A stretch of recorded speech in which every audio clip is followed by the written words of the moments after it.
Olá, eu sou o Padre Clóvis Andrade de Melo, estou atuando como assessor da Comissão Episcopal Pastoral para a Comunicação da CNBB, na área da Rede de Informática da Igreja no Brasil, a RIIBRA. Uma das importantes atuações desta comissão consiste em promover a ação evangelizadora da Igreja no ambiente digital, em atenção ao apelo do Papa Francisco, que nos pede para sermos uma igreja em saída e uma igreja de portas abertas. Em sua mensagem para o Dia Mundial das Comunicações de 2014, ele nos diz o seguinte: abrir as portas das igrejas significa também abri-las no ambiente digital, seja para que as pessoas entrem, independentemente da condição de vida em que se encontrem, seja para que o Evangelho possa cruzar o limiar do templo e sair ao encontro de todos. Já em 2002, o Papa João Paulo II, hoje São João Paulo II, reconhecia que devemos assumir o mundo digital como um campo de ação pastoral. Em sua mensagem para o Dia Mundial das Comunicações daquele ano, ele nos diz que, para a Igreja, o novo mundo do espaço cibernético é uma exortação à grande aventura do uso do seu potencial para proclamar a mensagem evangélica.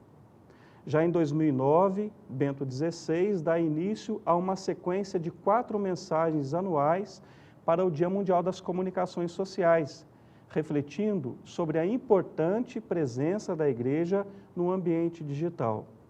Na primeira mensagem, ele afirma que o anúncio de Cristo no mundo das novas tecnologias supõe um conhecimento profundo das mesmas, para se chegar a uma conveniente utilização. Assim, o Papa Bento nos afirma e nos lembra que a gente precisa aprofundar o nosso conhecimento. Não basta um conhecimento superficial ou então um preconceito com relação às redes sociais. É importante conhecer bem para bem utilizar na ação evangelizadora. No ano de 2010, por ocasião da celebração do Ano Sacerdotal, o Papa Bento convoca os presbíteros a assumirem também uma pastoral no ambiente digital. Ele nos diz assim: aos presbíteros é pedida a capacidade de estarem presentes no mundo digital em constante fidelidade à mensagem evangélica, para desempenharem o próprio papel de animadores de comunidades que hoje se exprimem cada vez mais através das muitas vozes que surgem no mundo digital. Já em 2011, falando mais precisamente sobre a evangelização direta na internet, Bento XVI reforça a importância do testemunho como condição fundamental para a presença do cristão na rede. Vamos ler o que ele nos diz? Comunicar o Evangelho através das novas mídias significa não só inserir conteúdos declaradamente religiosos nas plataformas dos diversos meios, mas também testemunhar com coerência o Evangelho, mesmo quando não se fala explicitamente dele. Assim, nós podemos perceber que evangelizar nas redes sociais, na internet, não se restringe a colocar imagens, como, por exemplo, uma foto de um santo, uma frase do Evangelho, uma imagem de Nossa Senhora ou de Jesus Eucarístico. Isso também é importante, mas evangelizar é além disso, supera essa prática. É importante testemunhar, como nós acabamos de ler na mensagem do Papa Bento XVI. Finalmente, em 2013, a última mensagem do Papa Bento, ele conclui as suas mensagens sobre o ambiente digital. Ele reflete sobre as redes digitais como portais de verdade e de fé, novos espaços de evangelização. Ele afirma o seguinte: se a boa nova não for dada a conhecer também no ambiente digital, poderá ficar fora do alcance da experiência de muitos que consideram importante esse espaço existencial, especialmente os mais jovens. Bom, motivados por essas mensagens dos papas, queremos refletir ao longo deste módulo do nosso curso sobre o que é a cultura digital, como ela surgiu, quais são os seus principais elementos, que transformações ela tem gerado na sociedade e no ser humano. E a partir desta compreensão, nós vamos refletir também sobre como é possível exercer uma pastoral no ambiente digital. O primeiro aspecto que eu gostaria de conversar com vocês é sobre o surgimento da internet. Antes de falar da cultura digital, é importante recordar como foi o surgimento da internet e da comunicação em rede.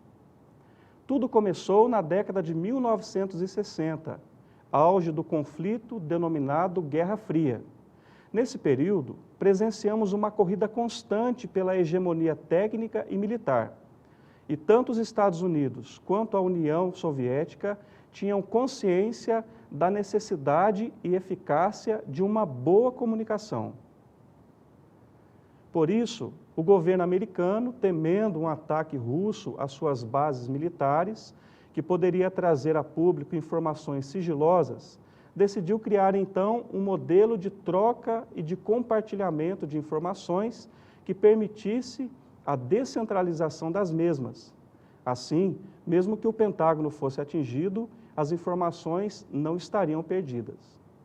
Era preciso, portanto, criar uma rede de comunicação. Daí surgiu a chamada ARPANET. NET, que significa rede, e ARPA é uma sigla em inglês para Agência de Projetos Avançados de Pesquisa.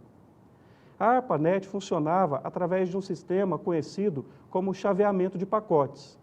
Nesse sistema, as informações eram divididas em pequenos pacotes que continham parte dos dados, o endereço do destinatário e também informações que permitissem a remontagem da informação original. Interessante que nunca houve um ataque de fato, mas essa medida de segurança possibilitou um avanço enorme na comunicação. Assim, rapidamente a rede foi sendo aprimorada, aumentando as suas funções e o número de pessoas conectadas.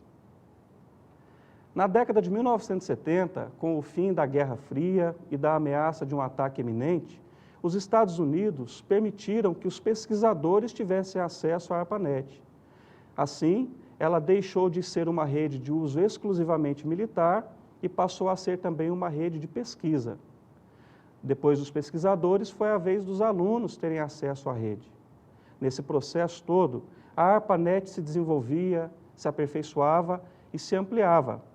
Recebia e partilhava cada vez mais informações, num complexo sistema que já começava a transcender os limites da tecnologia e passava a invadir também o ambiente cultural, o âmbito da cultura. Em poucos anos, a ARPANET tornou-se a internet que nós conhecemos hoje. Ela se difundiu pelo mundo todo, sendo aprimorada constantemente a fim de possibilitar um acesso mais rápido, mais amplo e mais seguro. E agora já não só impulsionada pelo interesse militar, mas também pelos interesses de comércio e não somente científico. Atualmente, já são mais de 2 bilhões de usuários da internet. Vamos falar um pouquinho agora sobre como deu início a essa nova cultura. As últimas décadas foram marcadas por uma reviravolta comunicacional.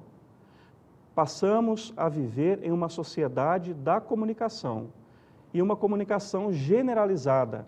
Tudo está em comunicação e tudo que nos caracteriza como pessoas, como ser humano, também como sociedade e comunidade, é feito mediante a comunicação.